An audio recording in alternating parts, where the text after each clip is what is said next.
Hello, Slicey Dicers. This is Brian with another knife review for you. Today, we have the Sencut Scepter.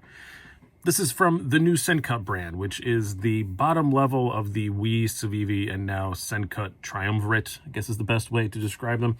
These ones are available only on Amazon and for a very reasonable price. This is actually one of the more expensive Sencuts, and it's only $42.50. It's one of the more expensive because this is the micarta version with 9CR18 MOV steel. There are 3 micarta versions, 3 G10s. We'll get to that in just a moment. But yeah, 9CR18 MOV, the same kind of steel you see on some higher-end Civivis. Feels kind of weird to say higher-end Civivi, but it's the world in which we live. Stainless steel liner lock, still running on bearings, still all that same great Civivi action that you'd expect. It's really, really nice little knife as we will get going for $42.50 or $41.50 for the G10. The G10 colors are black and blue and jade.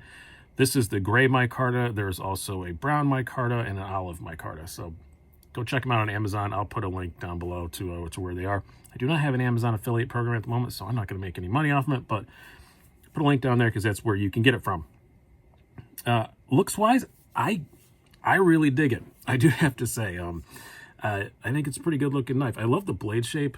Definitely a drop point, but almost has kind of a Warncliffe-y sort of feel to it. I'm not really sure exactly how to describe it because it's still like it's not that much of a belly. I just really like the look of it. Like the shape of the handles. Recessed screws, which is cool to see them doing that. So the pocket clip works well. It's the usual Civivi looking pocket clip, and the micarta is really nicely done. T8 screws everywhere. Yeah, looks and quality-wise, there is zero to complain about. You don't get the fancy Civivi packaging. You don't get the little zipper pouch or anything like that. They just come in little plain boxes, but a lot of you guys quite vocally say you don't care about packaging whenever I bring it up. So, to those of you, you got your way. It's got cheap packaging, so it's cheaper. Now, downside to the delivery methods of these is they're only available on Amazon. A, some people really hate Amazon.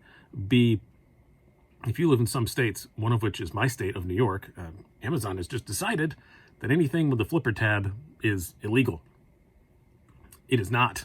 It is perfectly legal to own a flipper tab knife in New York.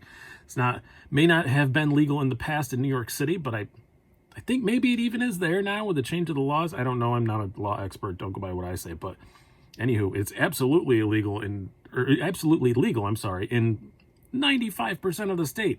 But we can't buy them. I think Massachusetts is in the same boat because of Boston. So they just wipe out the whole state, which is completely ridiculous. I doubt we're the only 2 states. I'm sure there are other ones. So there's that. If you live in certain states, you're not going to be able to get one. If you hate Amazon, you hate Amazon. So there's that. I got this directly from Wii and Civivi. So that's how I got it. So now you know the mystery of how I got it, because it's perfectly legal for me to have it. All right.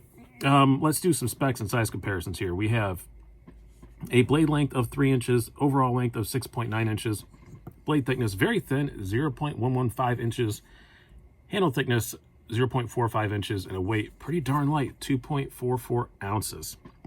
Now, size comparisons, we'll do the usuals. We have the Spyderco Para 3, and we are using a Mannix 2 for the moment because I am betwixt PM2s. So you can see it's a pretty small little knife. And we'll bring out the usual Benchmades, and then we'll do some budgety stuff here.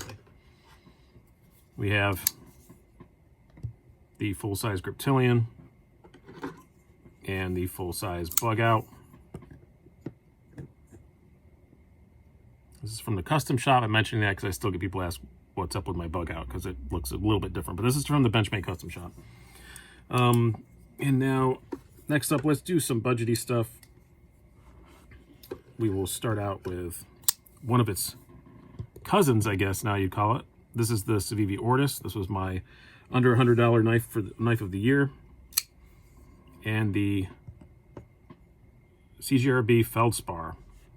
Yes, I did almost forget the name there for just a moment. And then lastly, we'll bring out kind of the, I don't know, is it still the standard by which we judge all budget knives in this size? I don't know, it might be. The Ontario Rat Model 2.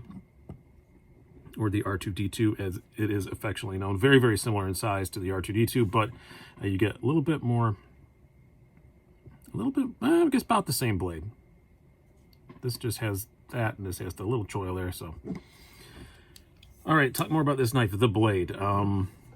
First of all, really nice finish on it. Looks a lot more expensive than 4250. Nice, pretty heavy stone wash there. Very thin behind the edge, 15 thousandths behind the edge, and combined with that very thin blade stock, yes, it is a slicer. It is very, and it comes razor sharp out of the box. I like 9CR18 MOV. I actually get kind of annoyed when Civivi uses D2 instead of it when they have access to this. I much prefer to have the 9CR. Easier to sharpen. Blade retention is nearly as good, and I just like it a lot. It's a great blade. Obviously, awesome little piercer. That said, the tip is fairly dainty. It's not crazy thin, but yeah, don't go prying anything with it, and you should be completely fine. Nice little swedge along the top. I really like this blade. It's just a great little, pocket laser. Works really well. Ergonomics, pretty good. Not the best in the world, but definitely not bad. Not anything that would remotely make me stop from buying it. You can choke up, I guess, if you're braver than me. The only downside to the carry is, as with a lot of smaller knives like this, the deep carry clip just doesn't really work. I wish they had a not deep carry clip option. I know you're thinking, what did someone do with Brian? Blink twice. But I've said this before, just on some smaller knives, deep carry just doesn't work, and I think this is one of them. It does, you can feel it. It's not obnoxious. I'm not going to go as far as to call it a hot spot. Maybe a little bit up, right up here, but you can see it just pushes right into your palm. And it's just, for my hands, it's annoying. If you have smaller hands, or maybe even larger hands, maybe it won't hit in that spot. But for me, it hits in a pretty annoying spot, and then again, the ramp here gets me a little bit too. So there's that. As far as the carry goes, I actually had to wash EO Levi's, and I forgot to bring them back up, so I'm not using those right now. But it does carry extremely well. Nice deep carry clip, as I said. Maybe almost a bit too deep pulling it out. You definitely have to kind of. It's a bit of a faff getting it out. Again, another reason I wish they didn't use the deep carry clip, but again, very minor criticisms. Flipper tab is very, very minimal. Does not bother you all, and it's not tall in the pocket at all, and it's very lightweight. It carries extremely well, but like I said, just pulling it out, I found it easier to just kind of pinch grip it to pull it out than to try and grab it like this, because then you're putting pressure on the clip, and you understand me. It's that way with a lot of deep carry pocket clip knives, but this one is just, it's so small that it's a little harder to grab a hold of. So I have to mention that. The action, outstanding. It is running on bearings. It's not completely drop shutty, but it's physics. This blade weighs nothing. That's why the knife is so light. I can use the thumb stud very, very easily. I cannot spidey flick it just because I'm just too much of a pansy. No, I got it that time. It hurts though. It's not comfortable to spidey flick. I would never do that. But see, I put a little dent in my little middle fender, so you got to be careful so you would dent your fender. But yeah, you can spidey flick it, but it's not comfortable. You're mostly just going to want to thumb stud it or use the flipper tab. I imagine a lot of people are going to mod these. It seems begging for modifications, especially since it comes in a jade, which is, plain natural G10. You can dye it whatever color your little heart wants. I bet there'll be a lot of people doing flipper deletes on these. I can totally see that happening. Wouldn't mind having one of those myself, actually. But I would like it without the deep carry clip, which is right and left hand, so that's nice. But yeah. That's my only real flaw with this knife. It's freaking great, except for just that clip, which it's a good clip. It works well on everything else, but I don't think they have anything else in the parts bin that would have worked, I think is why it's on there. Because, yeah, it sticks up a little. I don't like clips that are completely proud of the knife. I don't know, just aesthetically it bothers me. And, yeah, a little uncomfortable. But other than that, man, it's awesome. Definitely worth the money.